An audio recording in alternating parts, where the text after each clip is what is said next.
Blue Ocean Mariculture, the home of Hawaiian Kampachi, with its born and farm raised with special feed in clean waters. And we sell it at KTA, so I asked New Nam, who I nicknamed Speed, to clean the fish and cut off the tail so it'll fit in my microwave. The fish, because it's farm raised, is really clean with lots of fat. I'm gonna take this home and I'm gonna steam them.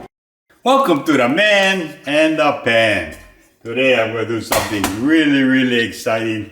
You remember the Kampachi that Speed cleared for me, and he cut up the tail so it could fit into my nice microwave dish?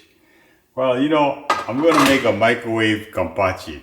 But really, what is really interesting with this is that it doesn't fit in my dish, so I'm gonna have to cut off the head. Okay, here you go.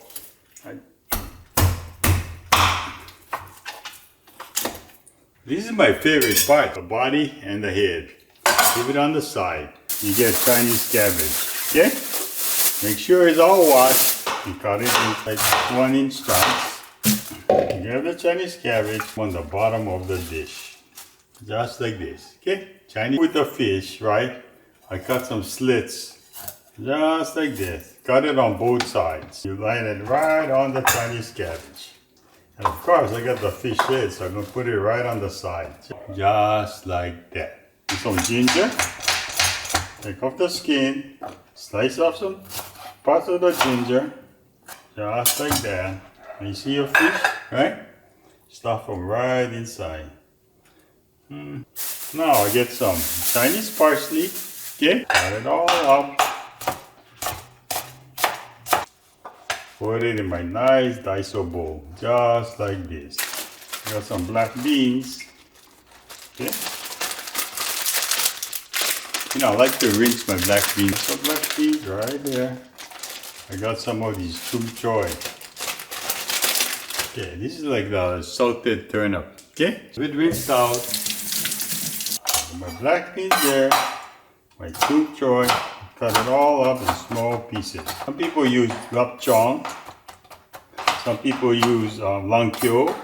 Okay, so I got everything and just mix it up really well, just like this. Instead of cilantro, some people they don't like cilantro, so you those that doesn't want cilantro, you can use green onions or whatever it is. Then you grab this fish right here, stuff it all up, all the slits with all these good tasting product right there. Okay, throw some in the stomach. Okay. All over, just like this. Okay, then you go on saran wrap. Cover it with saran wrap, microwavable saran wrap. Okay, wrap it really good and nicely tight. So I saran wrap the fish, just like that. Then I put it in the microwave. Put it in for either 10 to 12 minutes, but I think this is a big fish, so I'll put it in for about 12 minutes. In the meantime, I'll grab up my pan, put in some oil with some ginger, and make some hot oil so I can pour it over the fish. Okay, I'm gonna take it off now. It's like perfect. It looks so good. Put on some shoyu, put on some extra cilantro. Now this next part, I'm gonna have to do it in the kitchen sink. Bring it to the sink, then you pour on the hot oil. Okay, the burger look good. Let's see how it tastes. So much fat and juice. Here we go. Oh, it's so ono. The fish eye. Mmm.